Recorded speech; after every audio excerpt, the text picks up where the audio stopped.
दोस्तों नमस्कार, शांति अकेडमी में आप सभी का स्वागत है।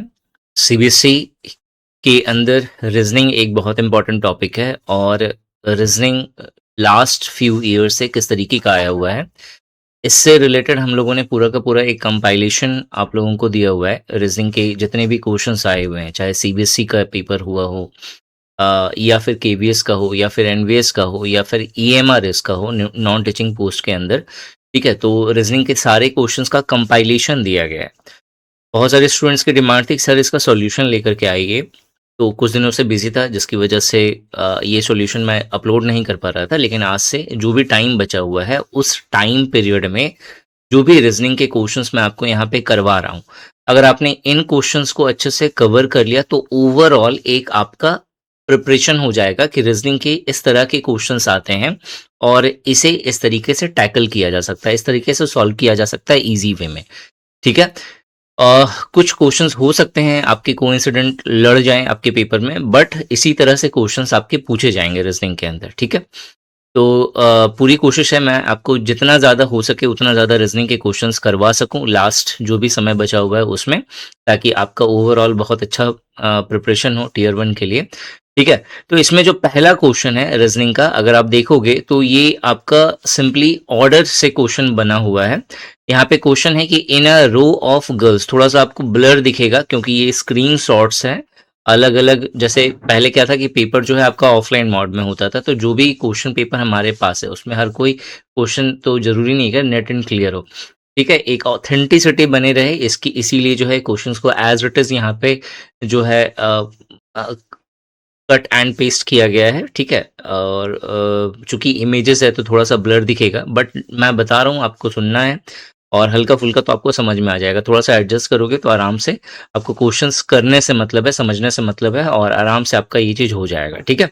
यहाँ पे जो पहला क्वेश्चन है नंबर 1 का, वो है in a row of girls facing north. तो आपको पता है कि अगर हम लोग पेपर में ईस्ट वेस्ट नॉर्थ साउथ बनाते हैं तो इस साइड ईस्ट होता है, इस साइड वेस्ट होता है, ऊपर की तरफ आपको नॉर्थ दिखता है और नीचे की तरफ आपको साउथ दिखता है।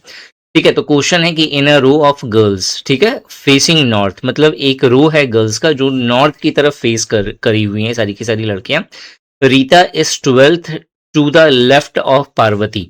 ठीक है। पार्वती का कोई पोजीशन है। ठीक है। पार्वती का कोई पोजीशन है, मान लेते हैं यहाँ पे पार्वती है, तो पार्वती के लेफ्ट से, ठीक है, 12th नंबर पे रीता आती है। ठीक है। 12 नंबर पे 12th नंबर पे रीता आ रही है अगर हम लोग पार्वती से कंपेयर करें तो। ठीक है। हु इज, मतलब जो पार्वती है, who is 23rd from the right and. ठीक है। राइट एंड से 23rd है। ठीक है। वंस अगेन कह रहा है in a row of girls facing north Rita is 12th from the left of Parvati. ठीक है। Who is 23rd from the right end, मतलब पार्वती जो है राइट एंड से 23rd नंबर पे है। ठीक है। 23वें नंबर पे पार्वती आ रही है। ठीक है। If Mamta who is 17th from the left end, मतलब जो लेफ्ट वाला एंड है इधर से 17th नंबर पे ममता है। ठीक है। And left end is 4th to the right of Rita, ये बहुत इंपॉर्टेंट है, रीता के राइट में चौथे नंबर पे आ रही है। मतलब ममता जो है वो आपको रीता के बाद कहीं किसी जगह पे दिख रही है, मान लेते हैं इस पोजीशन पे जो है ममता है। ठीक है। ममता है और ये चीज जो है पूरा यहां से यहां तक, ठीक है, 17th नंबर पे है और इन दोनों से अगर इससे रीता से कंपेयर किया जाए तो 4th पोजीशन पे है। ठीक है। अगर रीता से कंपेयर किया जाए तो ये 4th पोजीशन पे है। तो क्वेश्चन है how many girls are there in the row. तो इस पूरे रो में कितनी गर्ल्स हैं ये आपको बताना है। तो देखो इसको करने का बहुत सिंपल सा तरीका है। अगर आप यहाँ पे देखोगे, ठीक है, अगर आप यहाँ पे देखोगे तो आपको यहाँ पे दिखेगा कि जो पार्वती है वो 23वें नंबर पे है। ठीक है। पार्वती कितने नंबर पे है? 23वें नंबर पे। तो ये अगर 23वें नंबर पे है तो यानी कि यहां तक जो है 23 लड़कियां हैं। ठीक है। क्लियर हो गया। अब उसके बाद यहां से अगर देखा जाए तो यहां से 12वें नंबर पे आपको रीता दिखेगी। तो यहां से यहां तक तो आपको पता है कि यहां से यहां तक 12th जो है रीता है, यानी यहां से यहां तक 12% है। ठीक है। मतलब यहाँ पार्वती से लेकर के रीता तक जो है 12% है, तो 23 इधर है प्लस 12 इधर है। अब मुझे ये चीज देखना है यहां से यहां तक का कितना है। तो टोटल ये 17 था, बीच में जो है ये 4 है, ठीक है। तो 17 से अगर मैं 4 को माइनस कर दूं तो आप बोलोगे सर 13 बच रहा है, तो प्लस 13 होगा यहाँ पे, ठीक है। अगर आप इसको ऐड करोगे तो यहाँ पे मुझे 48 दिखेगा, लेकिन यहाँ पे अगर आप देखोगे कि जब मैंने यहाँ से यहाँ तक ये चीज जो है ये 4 था, 4 को मैंने माइनस करा है किसे, 17 से, तो 17th पोजीशन पे ममता है और 4th पोजीशन पे भी ममता है, तो 2 बार कैलकुलेशन हो रहा है यहाँ पे ममता का, तो -1 कर दिया तो कितना आ जाएगा 47। मतलब एक्चुअल में यहाँ पे जो टोटल आपको दिखेगा ये 12 दिखेगा, ठीक है। यहां से यहां तक का ये 12% है, मतलब ये 13 की जगह पे ये कितना होगा 12। फिर यहां से यहां तक ये जो है 12 नंबर पे पोजीशन पे था, तो 12 यहाँ पे है और यहाँ पे 23 लोग हैं, तो 23 12 प्लस 12 ऐसे भी किया जा सकता है। और लास्ट में जैसे ममता को 2 बार जो है कुछ की कैलकुलेट हो गया है यहाँ पे, तो मैंने क्या करा -1 कर दिया, तो टोटल 47 आएगा। तो यहाँ पे जो राइट आंसर हो जाएगा वो होगा 47 वुमेन, ठीक है। डाउट्स होगा तो कमेंट सेक्शन में कमेंट करके बताना मुझे, ठीक है। मैं आपको और अच्छे से कमेंट के द्वारा क्लियर करने की कोशिश करूंगा, ठीक है। यहाँ पे जो सेकंड नंबर का क्वेश्चन है वो है 5 टाउन्स, ठीक है, 5 शहरें हैं, बी के A T and P R located near a straight lake, ठीक है। एक स्ट्रेट लेक है, एक सीधा लेक है, ठीक है। यहाँ पे आपको मार्किंग दिख रहा है, मतलब पहले जो स्टूडेंट्स ने पेपर दिया था उन्होंने सॉल्व करा हुआ है। एग्जैक्टली ऐसा है या नहीं मुझे नहीं पता, आपको मैं सॉल्यूशन दे रहा हूँ, आपको समझ में आ जाएगा, ठीक है। तो 5 टाउन है जो कि एक स्ट्रेट लेक के किनारे जो है बसे हुए हैं। The town A is in the west of P, मतलब पी के वेस्ट में जो है ए टाउन है, ठीक है भाई। यहाँ पे पी के वेस्ट में जो है ए टाउन हो गया। T is east of A के ईस्ट में जो है पी है, सॉरी टी है, but west of the P, मतलब इन दोनों के बीच में कहीं पे टी आ रहा है, ठीक है। के इज ईस्ट ऑफ बी, के जो है वो बी के ईस्ट में है but west of the T and A, तो टी और ए के वेस्ट में जो है मेरा कौन आ रहा है, के आ रहा है, और लेकिन वो बी के ईस्ट में है, यानी इधर कहीं पे बी है और बी के ईस्ट में के पड़ रहा है। If they are all in the same district then which of the following is not true, तो इसमें जो है सब जो गलत है वो हमें बताना है, जो सही नहीं है। पहला जो है P is the farthest east, मतलब P जो है सबसे ईस्ट में है, बिल्कुल है, तो ये वाला स्टेटमेंट सही है। दूसरा B is west of A and K, A and K के वेस्ट में B है, ये भी सही है। यहाँ पे K is in the farthest east, K जो है सबसे ईस्ट में होगा, नहीं है क्योंकि ऑलरेडी पी है ऑलरेडी यहाँ पे, तो ये जो हो जाएगा ये सही नहीं है, this is the right answer. और चौथा वाला है T is west of the P, P के वेस्ट में हमें टी दिखेगा, ये भी सही है। तो जो राइट आंसर होगा वो होगा ऑप्शन नंबर 2, ठीक है। नेक्स्ट क्वेश्चन पे आते हैं। यहाँ पे नेक्स्ट नंबर का जो क्वेश्चन है यहाँ पे गिवन है 4 pair of words are given out of which the word of 3 pairs bear the certain common relationship. Choose the pair in which the word are differently related. ठीक है। अब यहाँ पे एक रिलेशनशिप दिया है और आपको बताना है कौन सा जो ऑप्शन है उसमें रिलेशनशिप फॉलो नहीं हो रहा है। जिराफ वो पत्तियां खाता है, लिजार्ड इंसेक्ट खाता है, लायन मीट खाता है, फिश रिवर में रहती है, फिश क्या खाती है वो मेंशन नहीं है, तो फोर्थ वाला ऑप्शन राइट आंसर हो जाएगा, ठीक है। अब यहाँ पे 36 नंबर जो है statement and assumption based question है। आपके एग्जाम में जो सबसे ज्यादा क्वेश्चन बनने के चांसेस हैं वो स्टेटमेंट, एजम्पशन, स्टेटमेंट, कंक्लूजन, इस तरह के क्वेश्चंस बनेंगे, ठीक है। मतलब आपको इस तरह के क्वेश्चंस अच्छे से करके जाना है, इससे श्योर शॉर्ट है क्वेश्चन रहेगा और अच्छे क्वेश्चंस रहेंगे, ठीक है। यहाँ पे आपको दिया हुआ है कि एक स्टेटमेंट है जिसके साथ 2 एजम्पशन गिवन है, आपको स्टेटमेंट पढ़ना है, एजम्पशन पढ़ना है और आपको बताना है क्या ये एजम्पशन इस स्टेटमेंट के अकॉर्डिंग होगा या नहीं। तो यहाँ पे स्टेटमेंट है retired person should not be applied for executive post in other organisation. अब यहाँ पे ध्यान देने वाली बात है कि यहाँ पे बोला गया है अदर ऑर्गेनाइजेशन की बात, ठीक है, मतलब जो रिटायर्ड पर्सन होगा, मतलब किसी भी ऑर्गेनाइजेशन से अगर कोई रिटायर्ड हो गया है तो उसको अदर ऑर्गेनाइजेशन में एग्जीक्यूटिव की पोस्ट पे जो है अपॉइंट नहीं करना चाहिए। ठीक है, किसी दूसरे ऑर्गेनाइजेशन में, ठीक है, एग्जीक्यूटिव की पोस्ट पे अपॉइंट नहीं करना चाहिए। और उसका कुछ एजम्पशन दिया गया है क्यों नहीं करना चाहिए। तो पहला जो है वो दिया हुआ है, retired person may lack of zeal. Zeal का मतलब क्या होता है, एंथुजियाज्म, मतलब जिसको कहते हैं ना कि बहुत ही इच्छा से, बहुत ही लगन से जो है काम करना, तो दैट इज कॉल्ड जील। ठीक है, तो वो जील की कमी होती है रिटायर्ड पर्सन में, and commitment to carry out executive work.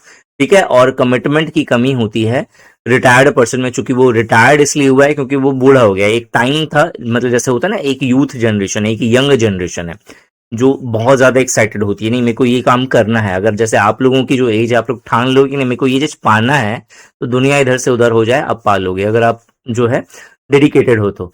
ठीक है, लेकिन एक एज के बाद वो चीज जो है धीरे धीरे करके डाउन हो जाती है। तो यहाँ पे पहला जो ऑप्शन है वो यही कह रहा है कि रिटायर्ड पर्सन जो है उनमें जील और कमिटमेंट की कमी होती है, इसीलिए जो है एग्जीक्यूटिव वर्क जो है वो उनको कैरी आउट नहीं करना देना चाहिए। ठीक है, बट जरूरी नहीं है। बहुत बार आपको ऐसे एग्जांपल्स मिले हैं कि बहुत ज्यादा ओल्ड एज में भी लोगों ने अपने आप को प्रूव करके दिखाया है। सेकेंड जो यहाँ पे कंडीशन गिवन है वो है, retired person do not take interest in the work and welfare of the new organisation. ये जो है जैसे यहाँ पे मेंशन भी करा हुआ है, असर्टिव है। असर्टिव मतलब आप देखो एक काम को काफी लंबे समय तक करते हुए आ रहे हैं। जैसे फॉर एग्जांपल अगर आप एसएससी पैटर्न पे जितने भी एग्जाम्स है, अगर आप उनका प्रिपरेशन करते हुए आ रहे हैं, तो आपने एक चीज बहुत कॉमन देखा होगा कि जो एसएससी का प्रिपरेशन 3-4 साल तक कर लिया ना, उसको बैंकिंग का पैटर्न टफ लगता है, टिपिकल लगता है। वहीं उल्टा अगर कोई बैंकिंग के पैटर्न में 2-3 साल पढ़ लिया, 2 साल तक भी अगर अच्छे से अपना दे दिया डेडिकेशन, तो उसको फिर एसएससी वाले पैटर्न पे आने में थोड़ा सा डिफिकल्टीज होती है। उसको लगता है यार वो ज्यादा टफ है इसके कंपैरिजन में, क्योंकि एक जो है माइंडसेट बन जाता है, एक हैबिट बन जाता है, एक सोचने का पैटर्न जो है, उसका दिमाग जो है वो अलग पैटर्न पे काम करना शुरू कर देता है। ठीक है, तो उसी तरह से जब भी कोई आप एक काम को बहुत लंबे समय तक करने लगते हो, तो जो नया जो पैटर्न होता है किसी भी काम का, उसमें लोग एडजस्ट नहीं कर पाते, क्योंकि खासकर लास्ट टाइम पे। तो जो सेकंड वाला जो ऑप्शन है वो ज्यादा असर्टिव है यहाँ पे as compare to first one. लेकिन अगर देखा जाए तो दूसरा वाला, पहला वाला भी हो सकता है यहाँ पे, क्योंकि ऑब्वियस है कि जील और कमिटमेंट की कमी रहती है उसमें, क्योंकि रिटायर्ड पर्सन है, ऑब्वियस है बूढ़ा हो गया है। तो यहाँ पे दोनों एजम्पशन जो है सही है एक तरह से। तो इसका जो राइट आंसर होगा वो होगा, both assumption 1 and 2 are implicit. ठीक है, क्लियर हो गया। इसके बाद नेक्स्ट क्वेश्चन पे आते हैं हम लोग। नेक्स्ट नंबर का जो क्वेश्चन है, ठीक है, select the number that will replace the question mark in the following series.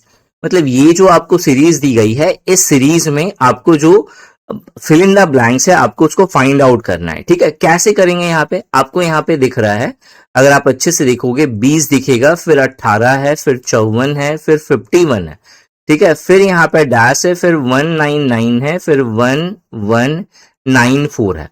ठीक है, इसका क्या यहाँ पे पैटर्न होगा, तो आप यहाँ पे देखिए, ये जो क्वेश्चन है ये -2 हो रहा है यहाँ पे, है ना। 20 है, फिर 18 हुआ तो -2 हुआ, फिर 18 का टेबल में 18 तिया 54 होता है, 54 होता है, 18 3 54, तो इंटू 3 हुआ, तो -2 देन इंटू 3। फिर यहाँ पे देखो, यहाँ पे मुझे -3 मिला। ठीक है, -3 मिला, तो उसके बाद फिर यहाँ पे कुछ होना चाहिए इंटू करके, या तो 4 होगा या समथिंग होगा। ठीक है, अगर हम लोग इंटू 4 करते हैं तो 4 1 जा 4 और 5 4 जा 20, 204 यहाँ पे आना चाहिए, 204 मुझे गिवन है। अब 204 से फिर अगर हम लोग यहाँ पे आते हैं, तो मेरे को यहाँ पे -5 दिख रहा है। ठीक है, -5 दिख रहा है, फिर यहाँ पे इंटू करेंगे तो या तो इंटू 6 होना चाहिए। ठीक है, 9 चौके 54, 6 है यहाँ पे। तो यही पैटर्न है जो यहाँ पे फॉलो हो रहा है। ठीक है, तो यहाँ पे जो राइट आंसर होगा यहाँ पे ये 10204 होगा। बट अगर एक्चुअल में देखा जाए तो ये क्वेश्चन थोड़ा सा गलत है। गलत इसलिए है क्योंकि पैटर्न थोड़ा सा उल्टपटांग है। -2 है, देन इंटू 3 है। ठीक है, तो इंटू 3 देखो एक इंक्रीजिंग ऑर्डर में है, यहाँ पे -2 देन इंटू 3, फिर यहाँ पे -4 इंटू 5 होना चाहिए, फिर उसके बाद -6 फिर इंटू 7 होना चाहिए। इस तरीके का पैटर्न होना चाहिए। ठीक है, या फिर -2 इंटू 3, फिर यहाँ पे -3। तो अगर -2 -3 अगर मान लेते हैं कि ये पैटर्न है, तो फिर यहाँ पे इंटू 4 एंड देन -4 होना चाहिए, तो वो चीज यहाँ पे मिसिंग है। तो एग्जैक्टली जो है यहाँ पे मतलब जो पैटर्न है ये गलत दिया हुआ है, बट जो मैंने बताया है उसके अकॉर्डिंग अगर देखा जाए तो 204 जो होगा वो यहाँ पे राइट आंसर होगा। ठीक है, इसके बाद जो नेक्स्ट क्वेश्चन है वो है अमित ट्रेवल्स 3 किलोमीटर इन नॉर्थ डायरेक्शन। हमने अभी देखा था कि अगर हम लोग पेपर में बनाते हैं तो हम लोग ऊपर की तरफ नॉर्थ होता है, तो नॉर्थ की तरफ जो है अमित ने 3 किलोमीटर का डिस्टेंस कवर करा है। ठीक है, and then travel 6 kilometre to the east, और फिर ईस्ट में जो है उसने 6 किलोमीटर का डिस्टेंस कवर करा है। ठीक है, इधर गया वो 6 किलोमीटर। ठीक है, and further travels 5 kilometre in the north direction, और फिर नॉर्थ डायरेक्शन में वो 5 किलोमीटर का जो डिस्टेंस है वो उसने कवर करा है।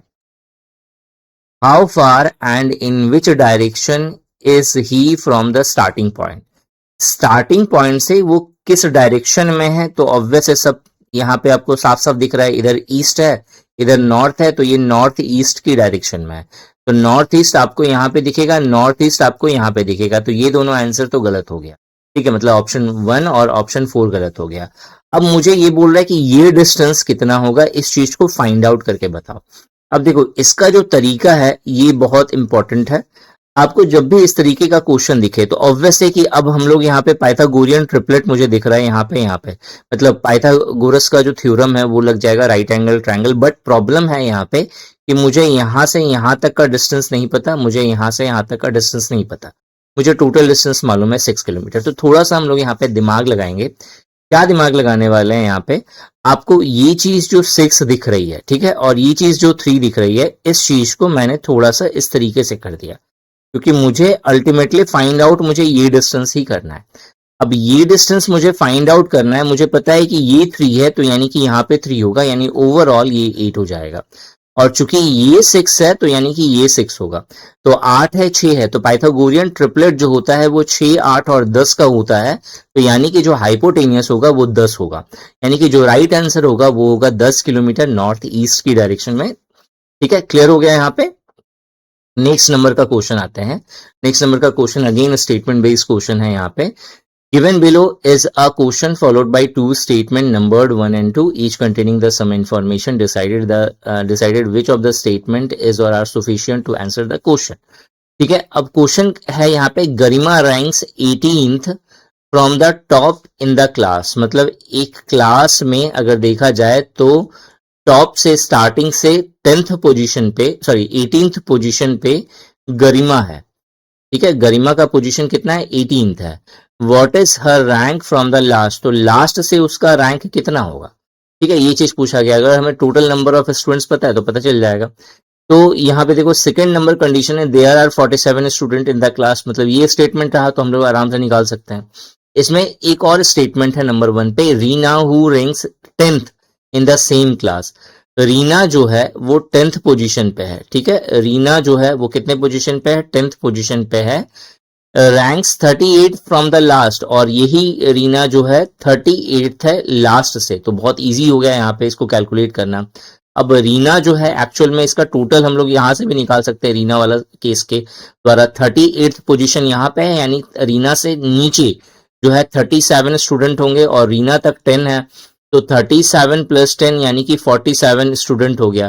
तो यानी कि दोनों में से कोई एक कंडीशन होगा तो हम लोग आराम से जो है गरिमा का रैंक निकाल सकते हैं। तो यहाँ पे जो ऑप्शन आपको दिया हुआ है कि both statement 1 and 2 together are necessary to answer the question, जरूरी नहीं है कि दोनों स्टेटमेंट की जरूरत नहीं है, हमें कोई भी अगर एक स्टेटमेंट मिलता इन दोनों में से तो उससे हम लोग गरिमा का पीछे से रैंक निकाल सकते थे।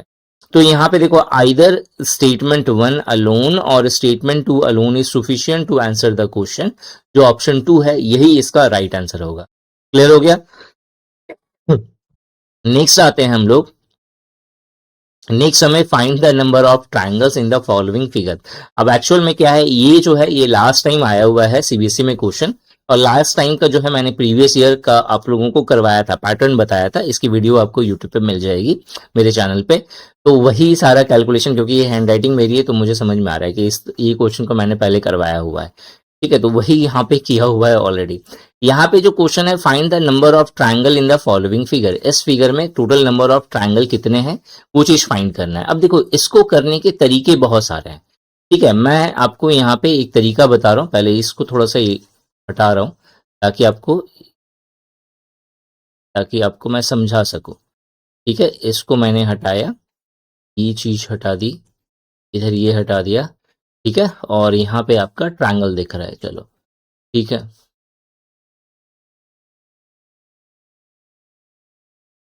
अब देखो यहाँ पे, हम्म, यहाँ पे जब कभी भी आपको इस तरीके का अगर मुझे बॉक्स जैसा दिखेगा, ठीक है, इस तरीके से मुझे दिखेगा और बोला जाएगा find the number of triangles, triangle की संख्या बताओ, तो हम इसे काउंट कर लेंगे, 1 2 3 4, 4 हो गया। तो जब ये 4 हो गया तो इसमें टोटल नंबर ऑफ ट्राइंगल कितने हैं, 4 2 8। ये एक ट्रिक है, आप चाहें तो कैलकुलेट कर सकते हो। एक यहाँ पे दिख रहा है, दो यहाँ पे, तीन यहाँ पे, चार यहाँ पे, चार ट्राइंगल ऐसे दिख रहे हैं चार नंबरों से। फिर दो दो नंबर को अगर मिलाया जाए तो इन दोनों से एक ट्राइंगल, इन दोनों से एक ट्राइंगल, इन दोनों से एक ट्राइंगल, इन दोनों से एक ट्राइंगल, तो टोटल कितने ट्राइंगल दिखेंगे यहाँ पे, 8।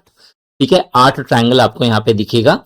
तो उसी तरीके से यहाँ पे 1 2 3 4 मैंने करा, तो 4 2 8 ट्राइंगल आपको सिर्फ इस बॉक्स में दिखेगा। उसी तरीके से ये जो दूसरा बॉक्स है यहाँ पे, इस बॉक्स में भी आपको 8 ट्राइंगल दिखेगा। तो 8 ट्राइंगल इसमें, 8 ट्राइंगल इसमें आपको दिख गए। ठीक है, एक ट्राइंगल यहाँ, एक ट्राइंगल यहाँ, एक ट्राइंगल यहाँ, एक ट्राइंगल यहाँ आपको दिखा। ठीक है, इसके अलावा अगर आप देखोगे, एक ट्राइंगल आपको ये बड़ा वाला आपको यहाँ पे ये दिख रहा है। ठीक है, ये बड़ा वाला ट्राइंगल आपको यहाँ पे दिख रहा है। उसी तरीके से ये बड़ा वाला ट्राइंगल आपको यहाँ पे दिख रहा है। तो दो ट्राइंगल आपको यहाँ पे दिखेंगे। तो 8 या 24, 8 16, 8 या 24,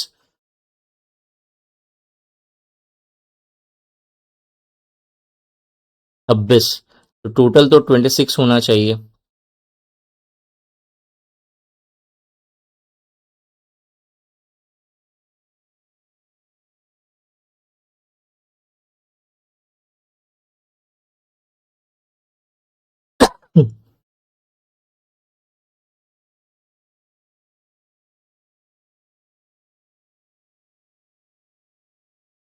ओके, यहाँ पे क्या मिस्टेक हुआ, यहाँ पे ये चीज जो है 1 2 3 4 है, इसे मैंने 8 लिख दिया है। ठीक है, तो आपका यहाँ पे 8 8 16, 16 4 20 और +2 22, टोटल कितना ट्रायंगल होगा यहाँ पे, 22 ट्रायंगल होगा। ठीक है, ये इसका राइट आंसर होगा। ठीक है, इसके बाद जो नेक्स्ट क्वेश्चन पे आते हैं हम लोग, नेक्स्ट नंबर का क्वेश्चन है, select the Venn diagram that best represent the relationship between the following set of classes. इसमें म्यूजिशियन है, डांसर है एंड वुमेन है। देखो, वुमेन जो है वो म्यूजिशियन भी हो सकती है, वो डांसर भी हो सकती है, जरूरी नहीं कि म्यूजिशियन सिर्फ वुमेन होगी, मेन भी म्यूजिशियन हो सकता है, उसी तरह से मेन डांसर भी हो सकता है। मतलब तीनों में कुछ लोग होंगे जिनका कॉम्बिनेशन मिलेगा, कि मतलब एक ही वुमेन है ऐसी, मतलब कुछ वुमेन ऐसी हैं जो डांसर भी है, म्यूजिशियन भी है, ऐसा भी हो सकता है यहाँ पे। ठीक है, और ऐसे भी हो सकते हैं म्यूजिशियन अलग हो, डांसर अलग हो, वुमेन अलग हो, ऐसा भी हो सकता है। तो इसका जो राइट आंसर होगा वो होगा ऑप्शन नंबर 1। ठीक है, इसके बाद नेक्स्ट नंबर क्वेश्चन पे आते हैं। नेक्स्ट नंबर का जो क्वेश्चन है वो मुझे गिवन है, ई, आपको क्या करना है, इस पैटर्न में जो फिल इन द ब्लैंक्स है आपको उसको फिल करना है। आप यहाँ पे देखो, ई है, उसके बाद एच है, फिर एम है, फिर उसके बाद यहाँ पे सी गिवन है। ठीक है, बीच में ब्लैंक है। अगर ई की वैल्यू देखें अल्फाबेट्स में तो 5 होता है, यहाँ पे एच 8 होता है, यहाँ पे एम 13 होता है। तो 5 3 8 हुआ, 8 5 13 हुआ, यहाँ पे गैपिंग हो गई 2 की, फिर अगर गैपिंग लिया 2 का तो यहाँ पे 7 हो जाएगा। तो फिर यहाँ पे 13 + 7 कितना होगा, 20, जो कि क्या होता है, T20। तो टी टी टी, तो मतलब ये ऑप्शन तो गलत हो गया। ठीक है, अब अगर आगे आप देखोगे यहाँ पे V22 है। ठीक है, V की वैल्यू 22 होती है, S19 होता है। ठीक है, कितना का डिफरेंस हो गया, तो आप बोलोगे सर -3 का डिफरेंस हो गया। फिर यहाँ पे N14 है, तो यहाँ पे अगर हम लोग माइनस करेंगे तो -5 होगा। ठीक है, तो 3 हो गया, फिर यहाँ पे 5 हो गया, फिर माइनस करा तो यहाँ पे -7 होगा। ठीक है, 5 2 7 होगा, यहाँ पे -7 करेंगे तो 14 से 7 माइनस करा तो मुझे 7 दिखेगा, तो G7 होता है, तो TG यहाँ पे दिखेगा, TG यहाँ पे है। ठीक है, ये दो चीज मिल गया। अब 10 है, 10 + 6 करा 16 हो गया। ठीक है, मतलब यहाँ पे जो लास्ट बचा है 10 16 26, ठीक है, फिर फिल इन द ब्लैंक्स, फिर 58 बच रहा है। तो यहाँ पे 6 है, यहाँ पे 10 है, फिर यहाँ पे हमें नहीं पता। यहाँ पे अगर देख लिया जाए तो 4 का डिफरेंस है, फिर यहाँ पे 4 ले लिया तो यहाँ पे 14 होगा। तो यहाँ पे कितना हो जाएगा मेरा 24। ठीक है, तो हमें यहाँ पे 24 दिखेगा। 4 हो गया यहाँ पे, तो 10 प्लस, तो 26 प्लस, सॉरी यहाँ पे 26 है, 26 प्लस 14 कितना हो जाएगा यहाँ पे, तो मुझे 40 दिखेगा। और 40 प्लस हम लोग फिर यहाँ पे 4 होगा, तो यहाँ पे 18, तो यहाँ पे 58 दिख जाएगा। यानी कि यहाँ पे कितना आएगा, मुझे 40 मिलेगा। तो 40 कितना है, इसमें है। तो जो राइट आंसर होगा ये ऑप्शन 2 नंबर होगा, यहाँ पे TG40, ये इसका राइट आंसर होगा, TG36 नहीं होगा। ठीक है, नेक्स्ट नंबर क्वेश्चन पे आते हैं। देयर आर 6 मेंबर्स, 6 मेंबर्स हैं, LHKIJM in a family. J is the brother of L husband. ठीक है, मतलब यहाँ पे एक ब्लड रिलेशन का क्वेश्चन है, 6 मेंबर है। अब यहाँ पे कह रहा है कि जे जो है वो ब्रदर है किसका, एल के हस्बैंड का। तो एल जो है वो विमेन है, इसका जो हस्बैंड है मुझे नहीं पता कौन है, तो उसका ये भाई है। M is the mother of J. ठीक है, एम जो है वो जे की माँ है। H is the daughter of I. ठीक है, एच जो है वो डॉटर ऑफ आई है, ये चीज। एंड एल, अच्छा एल एंड आई, तो एल एंड आई यानी आई जो है एल का हस्बैंड हो गया, सिंपल है। और इन दोनों की जो डॉटर है वो है एच। ठीक है, and the grand daughter of के, और के की ग्रैंड डॉटर है, तो ये ऑलरेडी ग्रैंड मदर है, तो इसकी शादी हो गई किसके साथ, के साथ। तो के जो है ग्रैंड फादर हो गया। हाउ इज के रिलेटेड टू जे, के जो है वो जे से कैसे रिलेट हो गया, तो वो उसका पिता हो गया। ठीक है, तो यहाँ पे हमें पिता यानी कि फादर ऑप्शन हमें ढूंढना है, तो ऑप्शन नंबर 4 जो है ये इसका राइट आंसर हो जाएगा। इसके बाद नेक्स्ट क्वेश्चन पे आते हैं। नेक्स्ट नंबर का क्वेश्चन है यहाँ पे, Meena, Prabha, Anita and Kirti are 4 friend who among the following is the heaviest. इसमें से भारी कौन है ये बताना है, और यहाँ पे सबसे मतलब हैवी कौन है ये बताना है। यहाँ पे मेंशन करा गया है Prabha is heavier than Meena and Kirti. जो प्रभा है वो हैवियर है किससे, मीना से भी। ठीक है, मीना से, शॉर्ट में लिख रहा हूं मैं, मीना से भी और कीर्ति से भी। ठीक है, कीर्ति से भी, कीर्ति यहाँ पे कर रहे हैं, जरूरी नहीं है कि यहाँ पे हो, इधर भी हो सकता है। ठीक है, बट लाइटर देन अनीता, लेकिन ये जो है अनीता से लाइटर है। ठीक है, Meena is lighter than Prabha, Meena जो है वो लाइटर देन प्रभा। ठीक है, ये सही है। एंड अनीता बोथ, ठीक है, बट हैवियर देन कीर्ति, लेकिन कीर्ति से हैवियर है। ठीक है, अब यहाँ पे both statement one and together are necessary to answer the question. ठीक है, यहाँ पे आपसे पूछा है हु इज द हैवीएस्ट, सबसे हैवीएस्ट कौन है, तो अनीता इसमें सबसे हैवीएस्ट, ये हम लोगों ने पहले ही बता दिया। पहले वाले पहले वाले स्टेटमेंट से ही निकल गया। सेकंड वाले स्टेटमेंट की हमें जरूरत नहीं पड़ी, क्योंकि सेकंड वाले स्टेटमेंट में ये मीना और कीर्ति का जो कंफ्यूजन था कि इन दोनों में से कौन ज्यादा हैवियर है कौन कम है, उस चीज को यहाँ पे रिजॉल्व किया गया सेकंड वाले स्टेटमेंट में। तो पहला वाला जो स्टेटमेंट होगा, statement 1 is alone sufficient to answer the question. ठीक है, मतलब जो आपसे क्वेश्चन पूछा था कि who among them is the heaviest, तो उसके लिए पहला स्टेटमेंट ही काफी है, सेकंड वाले स्टेटमेंट की हमें जरूरत नहीं है। तो जो ऑप्शन 2 होगा वो यहाँ पे राइट आंसर हो जाएगा। इसके बाद नेक्स्ट नंबर क्वेश्चन पे आते हैं। नेक्स्ट नंबर का जो क्वेश्चन है, हमें बोला गया है, आपको ये डायग्राम है और इसके अकॉर्डिंग बोला गया है। क्वेश्चन जो है, how many players are singer but not lawyer. How many players मतलब कितने खिलाड़ी ऐसे हैं जो सिंगर हैं बट लॉयर नहीं है। तो लॉयर यानी कि ट्रायंगल है, आपको यहाँ पे मार्क किया हुआ है ऑलरेडी 16, तो इसका जो राइट आंसर है वो 16 ही है। ठीक है, इसके बाद नेक्स्ट क्वेश्चन पे आते हैं। नेक्स्ट क्वेश्चन है, Reshma, Kirti, Ashima and Janvi are student of a school. ये अच्छा क्वेश्चन है और बहुत अच्छे से समझोगे तभी जाकर के आप इसका जवाब दे सकते हैं। देखो यहाँ पे जो क्वेश्चन है वो है कि आपके यहाँ पे 1 2 3 4 स्टूडेंट गिवन है। एक का नाम है रेशमा, एक है कीर्ति, एक है अशीमा और एक है मेरा जानवी। ठीक है, are the students of a school. 3 of them come by bus, मतलब इसमें से 3 जो है वो बस से आती हैं, और 1 by car to the school, और एक जो है कार से आती है। 2 जो है वो आपके क्लास 7 में पढ़ती है, एक क्लास 8 में पढ़ती है, और एक क्लास 9 में पढ़ती है। अब दे studied Hindi, mathematics, social science and science, और ये 4 सब्जेक्ट जो है सभी पढ़ रही हैं। One is good at all the 4 subject while the another is weak in the all the subject। अब इन चारों में से एक ऐसी है जो चारों सब्जेक्ट में स्ट्रांग है, और एक ऐसी है जो चारों सब्जेक्ट में वीक है। अब एक्चुअल क्वेश्चन यहां से स्टार्ट हो रहा है। रेशमा कम्स बाय बस टू द स्कूल, तो जो रेशमा है वो बस से आती है school, and is good at mathematics only, और ये जो है सिर्फ मैथ्स में अच्छी हैं, ठीक है, सिर्फ मैथ्स में अच्छी हैं। While Kirti is weak in mathematics only, Kirti जो है वो सिर्फ मैथमेटिक्स में वीक है, ठीक है, बाकी सारे सब्जेक्ट्स में ठीक है वो। And comes by car to the school, और ये जो है वो कार से स्कूल आती है। तो जैसा क्वेश्चन में कंडीशन था कि एक कार से आ रही है, बाकी सब बस से आ रही है, तो ये दोनों भी बस से आएंगे, ठीक है। अब इन दोनों में से एक होगा जो सारे सब्जेक्ट में स्ट्रांग है, और एक जो है सारे सब्जेक्ट में वीक है, ठीक है। ठीक है, यहां तक हम लोगों ने कर लिया। Neither of the to, neither of the to मतलब ये दोनों रेशमा और कीर्ति, नॉर असीमा, ठीक है, nor Asima studied in class 9, मतलब ये दोनों और ये असीमा, ये तीनों जो है क्लास 9 में नहीं पढ़ती।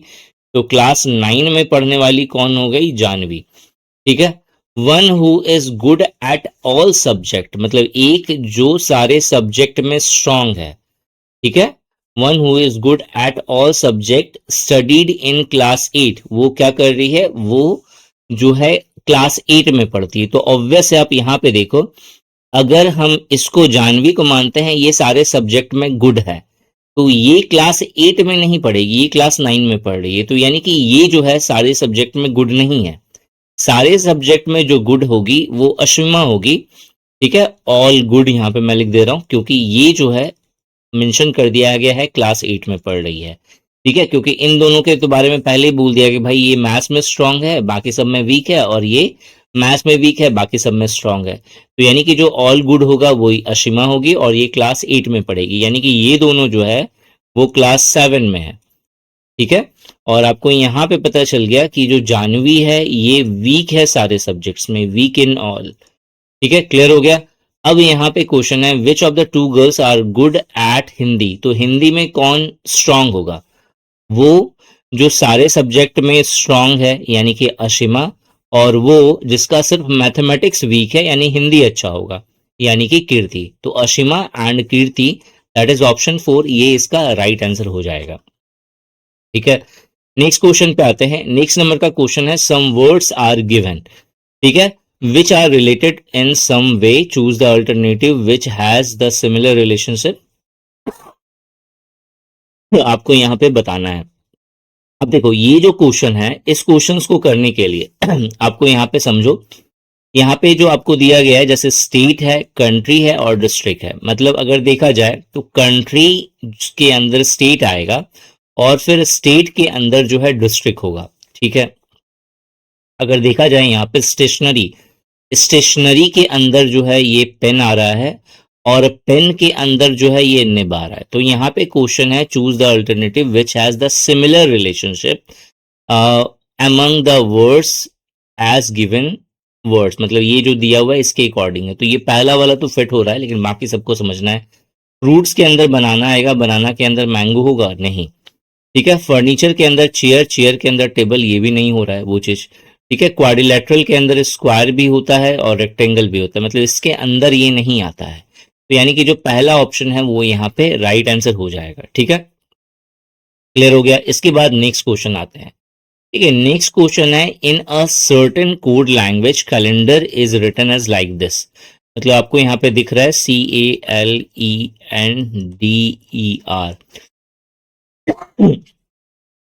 इसको लिखा गया है DMZDQFCO, ठीक है। तो यहाँ पे बोला गया है कि डिस्टेंस को DISTANCE डिस्टेंस को कैसे जो है कोड करा जाएगा वो बताओ। तो अगर आप इसको अच्छे से समझोगे, ठीक है, इस क्वेश्चन को C3 है, A1 है, L12 होता है, E5 होता है, N14 है, D4 है, E5 है, R18 है। अब देखो हमने क्या करा, इसमें से ये फर्स्ट फोर को देखना शुरू करा और इसका फर्स्ट फोर आप देखो, D4 है, M13 है, Z26 है और D आपको यहाँ पे अगेन 4 दिख रहा है। देखो E5 था, उससे हमने -1 करा तो मुझे 4 दिख गया। L12 है, उसमें +1 करा तो 13 दिख गया। A1 है, इससे -1 करा तो Z दिख गया। ठीक है, C3 है, इसमें हमने +1 करा तो मुझे D दिख गया। ठीक है, मतलब आपको करना क्या है, ये 4 वर्ड्स पहले पकड़ना है। पहले वाले से -1 करेंगे तो T20 होता है, -1 करा 19 हो गया जो कि S होता है। उसके बाद S19 है, +1 कर दिया तो T दिख जाएगा 20। ठीक है, I9 है, -1 करा तो मुझे 8 दिखेगा जो कि H होता है। और D जो है वो मेरा 4 है, अगर +1 करेंगे तो 5 दिखेगा यानी कि E दिखेगा। तो STHE STHE STHE ये दोनों में है, ये दोनों तो ऑप्शन गलत हो गया। अब मुझे आगे का समझना है, अब ये चीज मुझे देखना है। इधर वाले में अगर आप देखोगे NDER तो R18 है, -1 करा तो यहाँ पे मुझे Q दिख गया। तो E5 है, -1 करेंगे तो D दिखेगा, तो उसके बाद मुझे D दिखना चाहिए, दोनों में है। उसके बाद जब ये -1 करा तो फिर +1 करेंगे तो फिर D दिखेगा, तो डबल D दोनों में दे दिया है। ठीक है, अच्छा ये दोनों तो गलत हो गया था ना, STHE तो ऑब्वियस है STHE, उसके बाद डबल D इसमें है तो आगे बढ़ना ही नहीं है। तो यानी कि जो राइट आंसर होगा वो होगा ऑप्शन 4। मतलब समझ में आ गया आपको, 4-4 वर्ड्स लिए गए हैं, उसमें से इस तरीके का अरेंजमेंट है कि पीछे वाले से, मतलब फर्स्ट 4 में से पीछे वाले से -1 करा, उसके बाद वाले में +1 करा, फिर -1 करा, फिर +1 करा। सेम ऑर्डर नेक्स्ट 4 वाले के साथ करा गया है। इसके बाद नेक्स्ट क्वेश्चन पे आते हैं। नेक्स्ट क्वेश्चन जो है आपका मिरर इमेज दिया गया है और इसका बोला है मिरर इमेज बताओ। तो ये आपको ये दोनों तो एज इट इज इधर दिखेगा। उसके बाद ये चीज नीचे की तरफ है, फिर ये सामने की तरफ है, फिर यहाँ पे ब्लैंक है 3 और ये पीछे में जो है ये ब्लैक है, फिर यहाँ पे ये चीज दिया हुआ है, ये ऊपर की तरफ एज इट इज दिखेगा, ये एज इट इज दिखेगा। तो ऑप्शन 1 जो होगा वो राइट आंसर होगा यहाँ पे। इसके बाद नेक्स्ट क्वेश्चन पे आते हैं। Next number question again assertion and reasoning का है। यहाँ पे पहला जो असर्शन है वो है earth is the only planet known to have life. मर्थ मतलब हुआ अर्थ इकलौता ऐसा प्लेनेट है जिसमें लाइफ देखा जाता है। अब इसका रीजन जो यहाँ पे बताया गया है वो है earth has an atmosphere which is a mixture of gases. तो बहुत सारे ऐसे प्लेनेट है जिसमें मिक्सचर ऑफ गैसेस है, तो यानी कि असर्शन का जो आपका रीजन दिया गया है वो फिट नहीं हुआ। ठीक है, लेकिन दर्शन और रीजन जो है दोनों सही है अपने अपने जगह पे। तो both A and R true, but R is not the correct explanation of A. तो जो ऑप्शन 3 होगा यही यहाँ पे राइट आंसर हो जाएगा। ठीक है, इसके बाद नेक्स्ट क्वेश्चन पे आते हैं। नेक्स्ट है 52 नंबर का क्वेश्चन और अगेन ये ब्लड रिलेशन का क्वेश्चन है। थोड़ा सा इस तरह का क्वेश्चन आप लोगों को टिपिकल लग सकता है लेकिन बहुत आसानी से समझ जाओगे। ठीक है, यहाँ पे z@y गिवन है। तो एट द रेट का मतलब होता है a is the brother of b, यानी z is the brother of y। तो z is the brother of y के बारे में अभी कोई रिलेशनशिप नहीं बोला है। अब यहाँ पे y परसेंटेज x गिवन है, यानी कि a is the son of b, यानी कि y is the son of x। तो y is the son of x। ठीक है, अब उसके बाद $m यानी कि a is the husband of b, यानी कि यहां पे हो जाएगा x is the husband of m। तो x is the husband of m। ठीक है, देन m स्टार n दिया हुआ है। स्टार का मतलब होता है a is the mother of b, यानी m is the mother of n। m is the mother of n।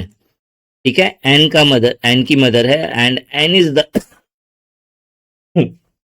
and n is the mother of j and n is the mother of j। ठीक है, फिर उसके बाद j at the rate p। At the rate का मतलब होता है a is the brother of b, तो उसी तरह से j is the brother of p। तो j is the brother of p। ठीक है, and P plus F, plus का मतलब होता है A is the daughter of B, यानी P is the daughter of F। P is the daughter of F, यानी कि F जो है ये यहाँ पे प्लस हो गया और ये दोनों हस्बैंड वाइफ हो गए। ठीक है, तो ये रिलेशनशिप निकला। अब यहाँ पे कह रहा है which of the statement is correct. पहला जो स्टेटमेंट है वो है F is the wife of N. F तो प्लस है तो माइनस तो हो ही नहीं सकता, मतलब ये वाइफ नहीं हो सकता। F is the father in law, ठीक है, ऑफ X, ये भी गलत है। तीसरा अगर देखा जाए M is the father of Z, M is the father नहीं है, ये मदर है, तो ये भी गलत हो गया। चौथा स्टेटमेंट जो है M is the maternal grand mother, M is the maternal grand mother of P, ये भी सही है। ठीक है, तो चौथा वाला स्टेटमेंट जो होगा वो करेक्ट होगा यहाँ पे। इसके बाद जो नेक्स्ट क्वेश्चन है, अगेन ये इनइक्वलिटीज का क्वेश्चन है और स्टेटमेंट एंड कंक्लूजन बेस दिया गया है। अगर आप इसको देखोगे थोड़ा सा ब्लर दिख रहा है, मैं इसे अच्छे से लिख दे रहा हूं। यहां पे बोला गया है x less than equals to s given है, फिर k greater than equals to s given है and k less than l given है। ठीक है, l गिवन है और मुझे यहाँ पे दो कंक्लूजन गिवन है, k greater than equals to x, ठीक है, और दूसरा जो है l ग्रेटर देन s। ठीक है, आपको बताना है यहाँ पे कौन सा कंक्लूजन सही है या दोनों कंक्लूजन सही है। अब इस चीज को बहुत आसानी से समझा जा सकता है। यहाँ पे कह रहा है कि x जो है वो छोटा या बराबर होगा s का। ठीक है, तो अगर मैं इससे रिजल्ट निकालूं कि फाइनल जो स्टेटमेंट बनेगा वो क्या दिखेगा, तो अगर आप देखो x जो है वो छोटा है या बराबर है s का, और फिर s जो है वो छोटा या बराबर है k का, s जो है वो छोटा है या बराबर है किसका, k का, और फिर k जो है वो छोटा है किससे, l से। ठीक है, तो अगर इन सब को मिला दोगे तो ये निकलेगा। अब यहाँ पे कह रहा है k बड़ा या बराबर होगा x का, तो k जो है या तो बड़ा है होगा या फिर बराबर होगा x का, तो ये सही है। दूसरा जो है l जो है वो बड़ा होगा s से, l बड़ा होगा s से, तो l डेफिनेटली बड़ा होगा s से, ये भी पता चल रहा है। तो ऑब्वियस है कि स्टेटमेंट 1 एंड स्टेटमेंट 2 दोनों सही हैं, तो कंक्लूजन 1 मतलब कंक्लूजन 1 एंड कंक्लूजन 2 दोनों सही हैं, तो both conclusion 1 and 2 are true. तो जो ऑप्शन 1 होगा ये यहाँ पे राइट आंसर हो जाएगा। इसके बाद जो नेक्स्ट क्वेश्चन है उस पे आते हैं। नेक्स्ट नंबर का जो क्वेश्चन है वो है find out how many such pair of letters are there in the given word each of which has as many letters between them as in the word in the English alphabet। अब आपको यहाँ पे एक word दिया गया है जिसका नाम है इनक्रेडिबल और आपसे बोला गया है कि ये जो इनक्रेडिबल वर्ड है इसमें कितने सारे ऐसे लेटर्स हैं जिनके बीच का गैप है वो उतने ही लेटर्स है जो कि इंग्लिश अल्फाबेट में होते हैं। तो अगर आप इसको देखोगे, मैं इसे थोड़ा सा जगह चाहिए मुझे, देखो मैं इसे यहाँ पे करता हूं ताकि आपको समझ में आए। ठीक है, INCREDIBLE,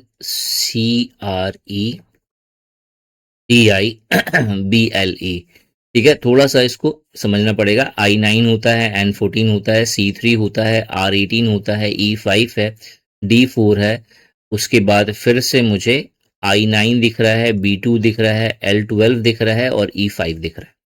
अब अगर आप देखोगे तो यहाँ पे C3 है और E5 है, तो इन दोनों के बीच में, जैसे अगर आप अल्फाबेट में देखोगे तो C के बाद मुझे D दिखेगा, एक लेटर दिखेगा, और D के बाद मुझे E दिखेगा। ठीक है, मतलब अगर अल्फाबेट में देखा जाए तो बीच में मुझे एक मिलता है और ऐसे भी यहाँ पे भी एक R मुझे है। मतलब यहाँ पे बोला गया था कि मुझे इस तरह का कॉम्बिनेशन फाइंड करना है कि बीच में उतने ही लेटर मिलेंगे जो कि एक्चुअल में इंग्लिश अल्फाबेट में होते हैं, दो लेटर्स के बीच में। ठीक है, तो अगर देखा जाए तो 3 के बाद +2 करा तो 5 मिला, तो +2 करने से 5 मिला, मतलब 2 स्टेप के बाद मिल रहा है, तो बीच में यहाँ पे देखो एक, मतलब एक मिलेगा बीच में। जैसे C है, C के बाद D है, D के बाद E है, ऐसे होता है।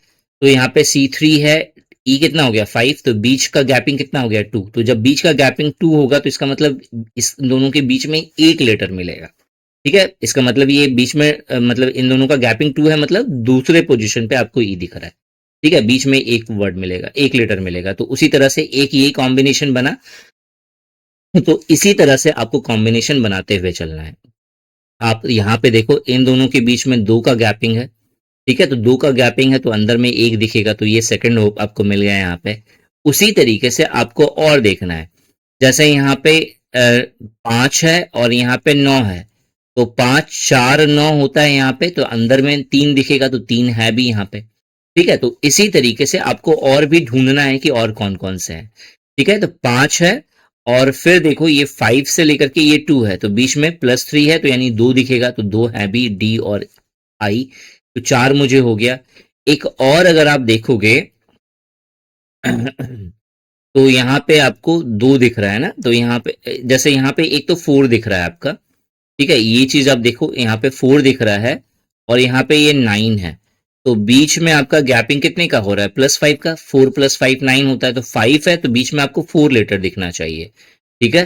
तो यहाँ पे देखो 1 2 3 4 आपको 4 लेटर दिख जाएगा, ठीक है? उसी तरीके से अगर यहाँ पे 2 है, ठीक है, ये 2 हमें दिख रहा है और 2 से 9 के बीच में +7 करेंगे तो मुझे 9 आएगा, तो यानी अंदर में 6 वर्ड्स मुझे देखना चाहिए।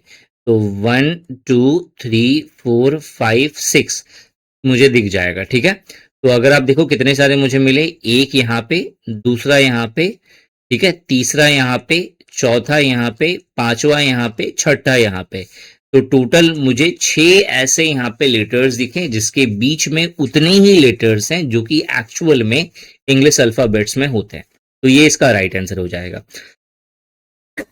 अब ये वाला क्वेश्चन देखो, ये वाला क्वेश्चन जनरली इजी होता है लेकिन यहाँ पे थोड़ा सा टिपिकल दिया हुआ है, ठीक है? ये भी आपको हो सकता है कि थोड़ा देखने में दिक्कत हो, इसे इसीलिए मैं इसे यहाँ पे लिख दे रहा हूँ। y है, फिर y है, फिर z है, फिर फिल इन द ब्लैंक्स है, फिर x x x, फिर y, फिर उसके बाद डैश, फिर z, फिर डैश, फिर z, फिर x, फिर डैश, फिर y, फिर y, फिर उसके बाद डैश, फिर z z x, मुझे ये दिया हुआ है। और अगर आप यहाँ पे देखोगे इस तरह के क्वेश्चन को सॉल्व करने का जो जनरल तरीका होता है वो होता है कि आप इसे काउंट कर लो कि कितने सारे यहाँ पे टोटल जो है मतलब टोटल लेटर्स कितने हैं, तो 1 2 3 और एक जो ब्लैंक है वो उसमें चौथा आएगा 4 और फिर 4 8 8 4 12 12 4 16 4 20। तो अगर 20 है तो आप इसे नॉर्मली जो हम लोग इसका कैलकुलेशन करते हैं ना वो इस तरीके से करते हैं कि हम लोग क्या करेंगे, इसमें जो है आप 4 4 के ग्रुप में इसको बांट दो, ठीक है? ये फर्स्ट ग्रुप हो गया, ये सेकंड ग्रुप हो गया, ये थर्ड ग्रुप हो गया, ये फोर्थ ग्रुप हो गया, मतलब इस तरह से 1 2 3 4 5 मतलब टोटल 5 पार्ट्स में डिवाइड कर दिया, ठीक है? अब उसके अकॉर्डिंग फिर आपको यहाँ पे जो है आप इसके अकॉर्डिंग फिर आप सोच सकते हो कि एक्चुअल में क्या होगा। बट ये क्वेश्चन थोड़ा सा टिपिकल है, यहाँ पे जो कॉम्बिनेशन बनाया गया है वो थोड़ा अलग तरीके से बनाया गया है। जैसे आप अगर यहाँ पे दो दो का अगर देखोगे ना, जैसे यहाँ पे y और y का कॉम्बिनेशन आपको दिख रहा है, ठीक है, ऐसे, ठीक है? फिर यहाँ पे z आपको दिख रहा है, तो z के साथ अगर मैं यहाँ पे z ले लूं तो z z मुझे यहाँ पे दिखेगा। फिर यहाँ पे ये 3 का पैटर्न दिख रहा है, x x x का, ठीक है? तो मतलब y y z z x x दिखा। फिर यहाँ पे मैंने इन दोनों को मिला के y y कर दिया। फिर यहाँ पे अगर आप मिलाओगे तो यहाँ पे आपको z z z दिखेगा। फिर यहाँ पे आपको फिर से x x दिखेगा अगर आप करना चाहो तो, फिर यहाँ पे y y दिखेगा, ठीक है? और सॉरी y y और फिर ये लास्ट वाला लास्ट वाला, ठीक है? ये तो मुझे x और x दिखा, फिर ये y y और फिर y दिखा और उसके बाद फिर मुझे z z दिखा और फिर सिंगल x, उसके बाद अगर हो सकता है तो एक और x होगा, हमें नहीं पता, ठीक है? तो मतलब ये एक्चुअल में यहाँ पे पैटर्न फिट होगा, इसके अलावा कोई और पैटर्न फिट नहीं हो रहा है यहाँ पे, ठीक है?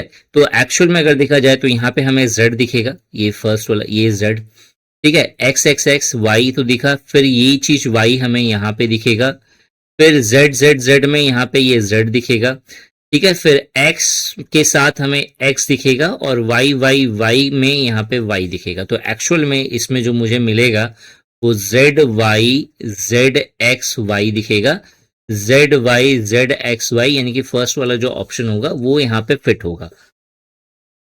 मतलब जो ट्रेडिशनल मेथड है वो यहाँ पे लागू नहीं होगा।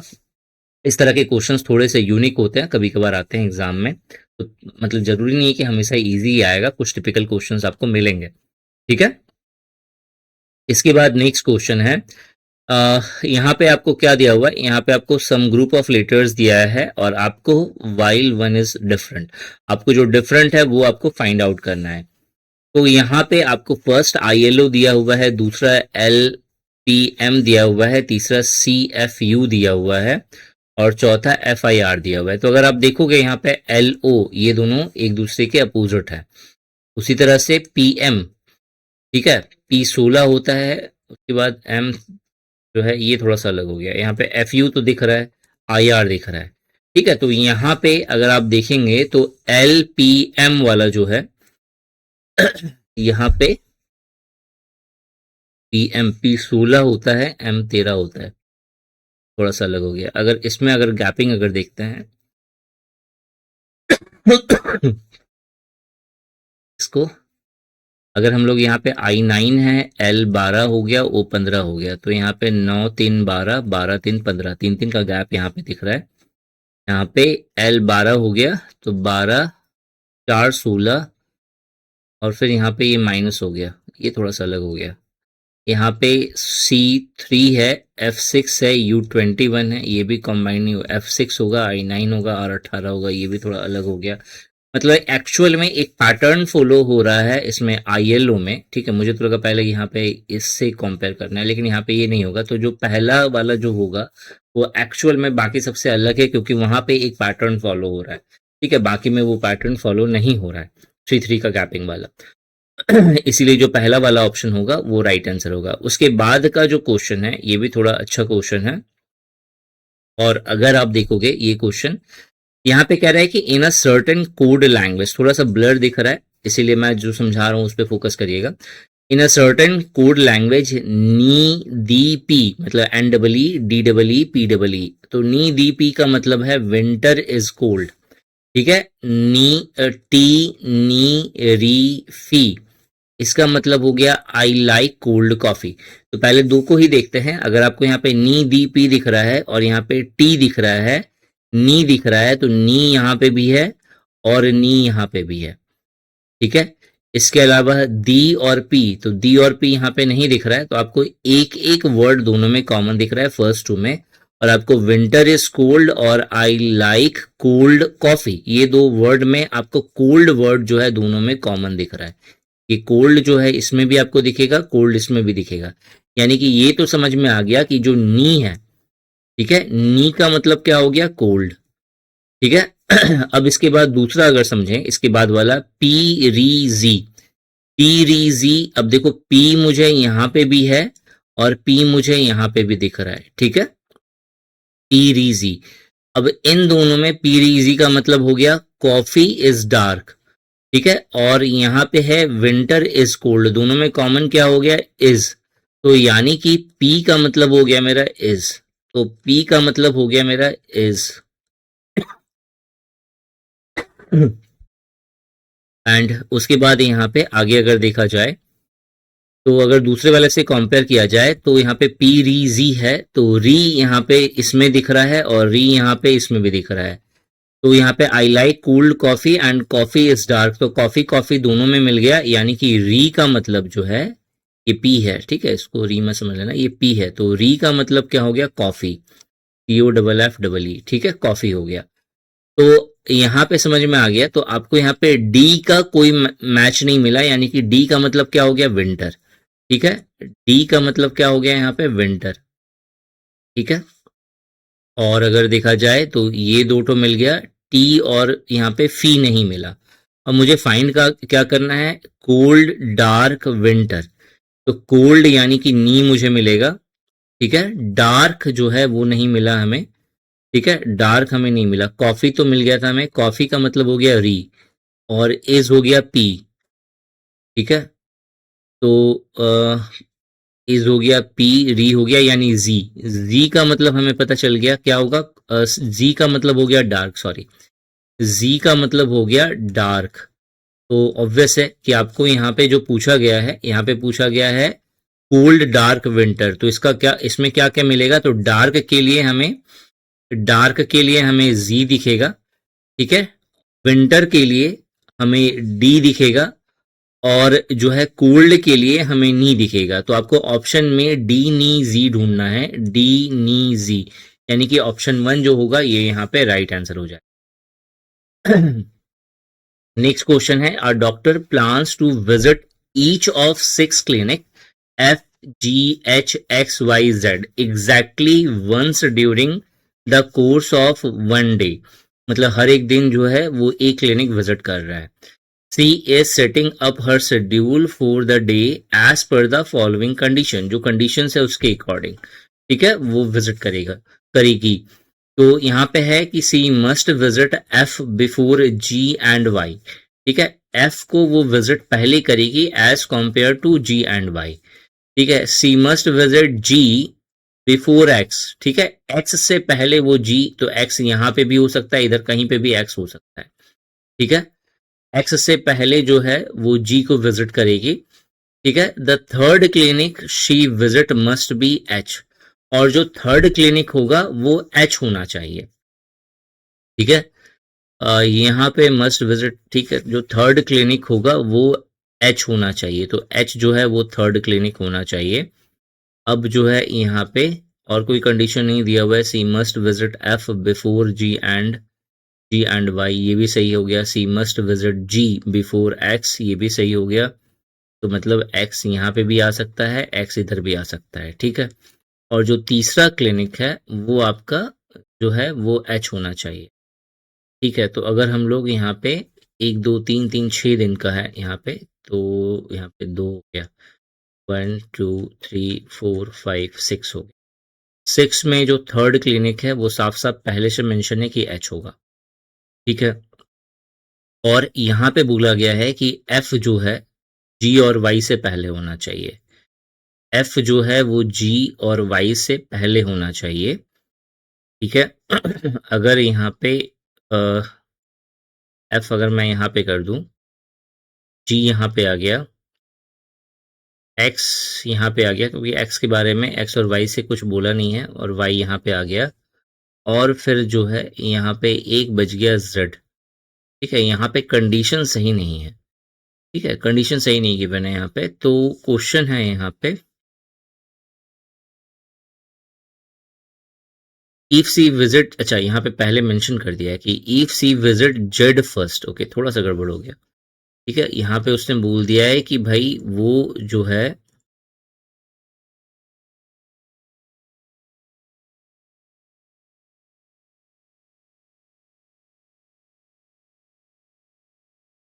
ठीक है, यहाँ पहले बोल दिया कि जेड को वो फर्स्ट विजिट कर रही है, जेड फर्स्ट में हो गया, और थर्ड नंबर पे एच है मेरा, ठीक है।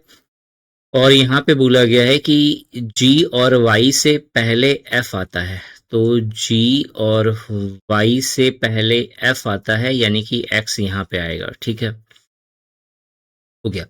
तो यहाँ पे क्वेश्चन है विच क्लिनिक मस्ट ही विजिट सेकंड, तो सेकंड नंबर पे वो एफ को विजिट करेगी, यानी कि जो ऑप्शन 1 होगा ये यहाँ पे राइट आंसर हो जाएगा, ठीक है। नेक्स्ट नंबर क्वेश्चन पे आते हैं। नेक्स्ट नंबर का क्वेश्चन है, if first and 26th, second and 25th, third and 24th and so on letters of English alphabet are paired, then which of the following pair is correct। तो obviously आपको opposite find करना है। F के साथ U होता है, यहाँ पे V गिवन है, IR होता है, ये सही है, GT होता है, ठीक है, HS होता है, यहाँ पे JQ होता है यहाँ पे, तो यानी कि जो राइट आंसर होगा वो आपका IR होगा। इजी क्वेश्चन था ये।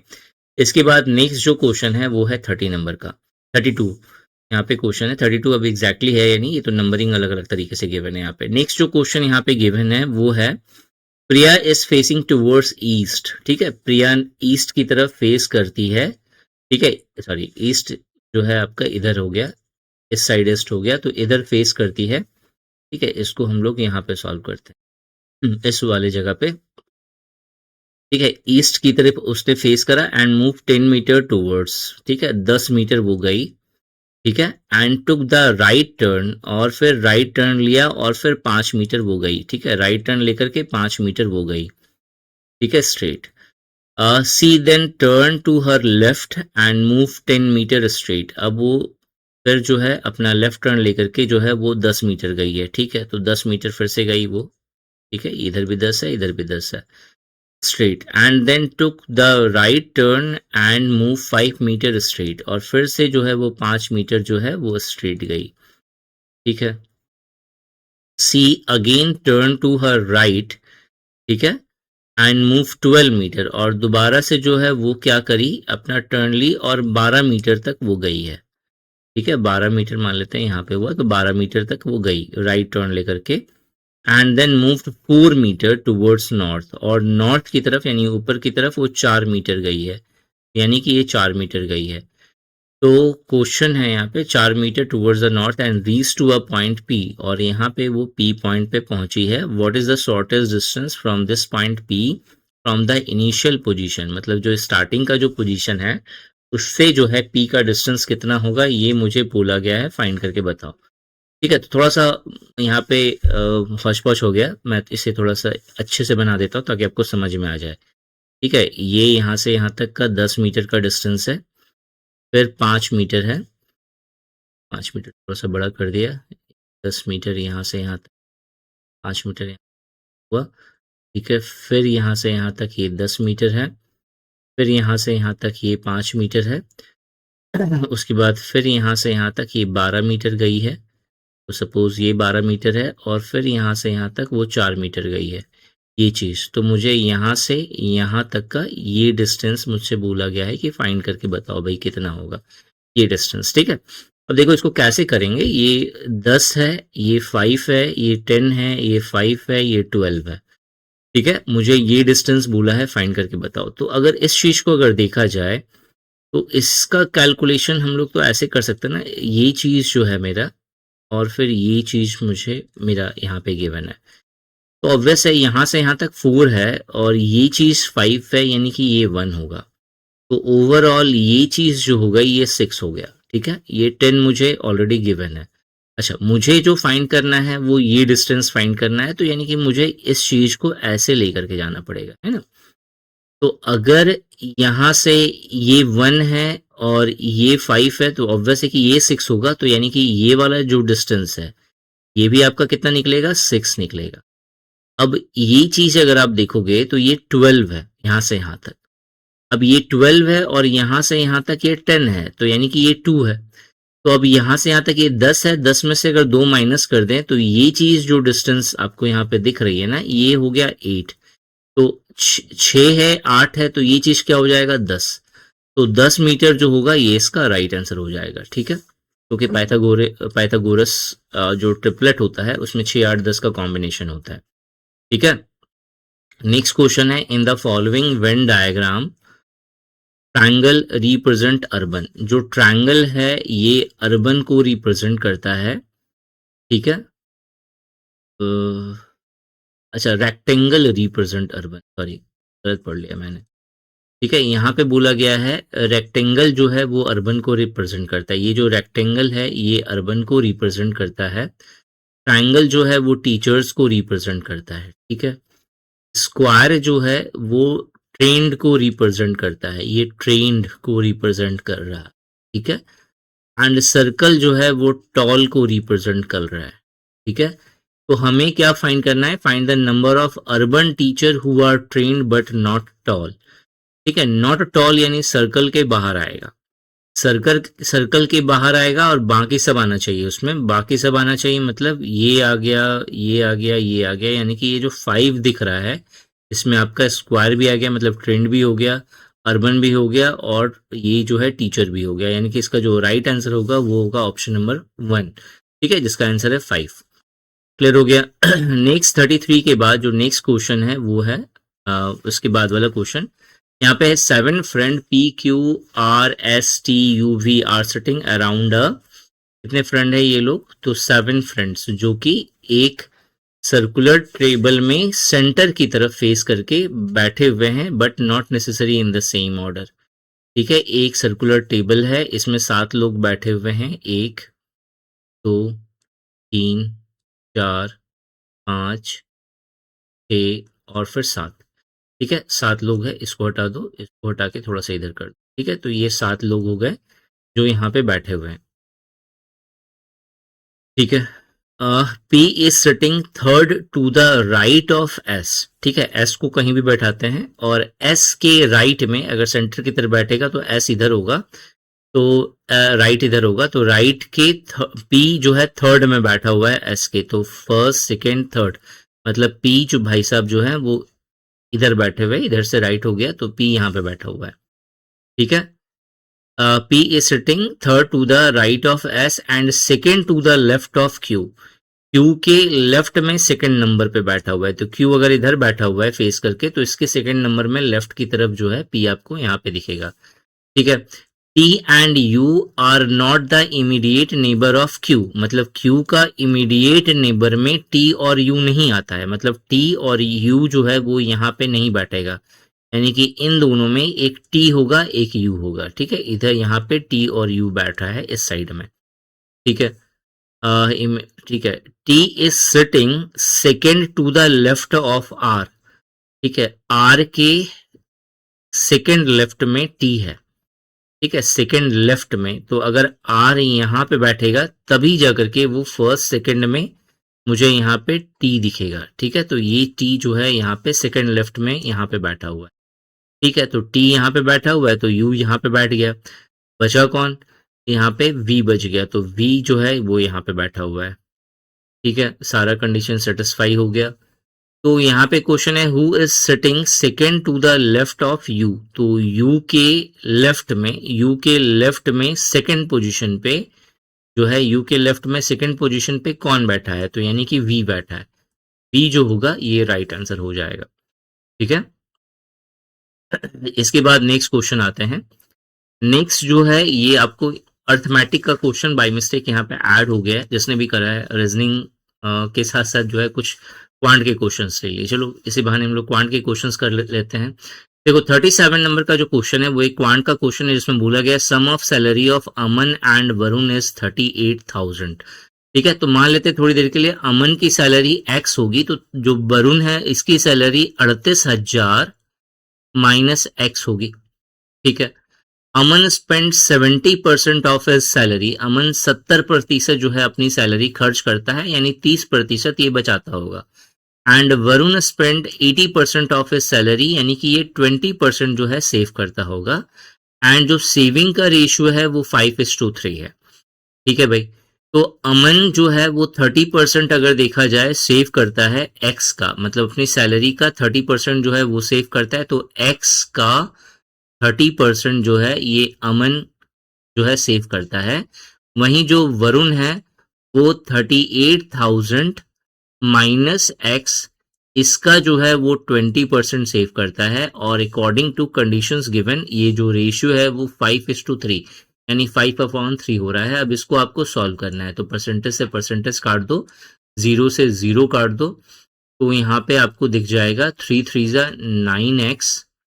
ठीक है, और इधर 5×10, तो 38,000 और एक और 0 बढ़ जाएगा और इधर हो जाएगा 10x। ओवरऑल 10x को उधर भेज दिया तो मेरे को यहाँ पे 19x इक्वल्स टू 38 और फिर 4 0 दिखेगा। ठीक है, 19×2=38, यानी मुझे 20,000 दिखेगा x।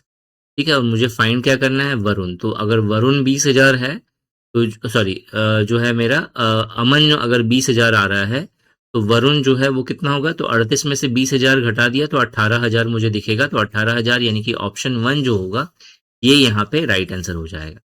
ठीक है, सो नेक्स्ट क्वेश्चन पे आते हैं। नेक्स्ट नंबर का क्वेश्चन है the average of the present age of women and her son is 40 years. ठीक है, जो एवरेज एज है वुमेन का और उसके बच्चे का वो 40 साल है। If the ratio of their respective age 4 years from now, मतलब अभी से 4 साल के बाद जो एज होगा वो 15:7 के रेशियो में है। तो हम क्या करेंगे, इस रेशियो को लेके चलते हैं। यहाँ पे आपको देखोगे तो मान लेते हैं कि जो विमेन है उनका एज है 15x और जो सन है उनका एज है 7x। ये 4 साल बाद का है, तो यानी कि करंट का निकालने के लिए -4 करना पड़ेगा आपको। ठीक है, यानी कि अगर टोटल एज देखा जाए अभी, मतलब अब जो है टोटल एज दोनों का कितना हो गया, तो 7 5 12, इधर 22x आपको दिखेगा और -8 दिखेगा।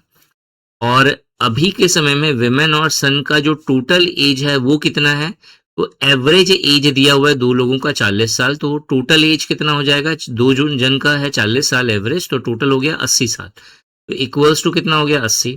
अब इसको सॉल्व कर देंगे तो 22x इक्वल्स टू मुझे 8 इधर आएगा तो 88 हो जाएगा, तो 22 कितना हो जाएगा 8 4 बार में, तो x की वैल्यू हो गई 4। तो मुझे क्या बोला गया है, वुमेन का प्रेजेंट एज कितना है, तो वुमेन का प्रेजेंट एज 15 चके 60 हो गया, ये 4 साल बाद का, ठीक है। तो अभी करंट में कितना हो जाएगा, -4 कर देंगे तो 56 साल आएगा, तो 56 ईयर्स जो है ये अभी करंट एज हो गया।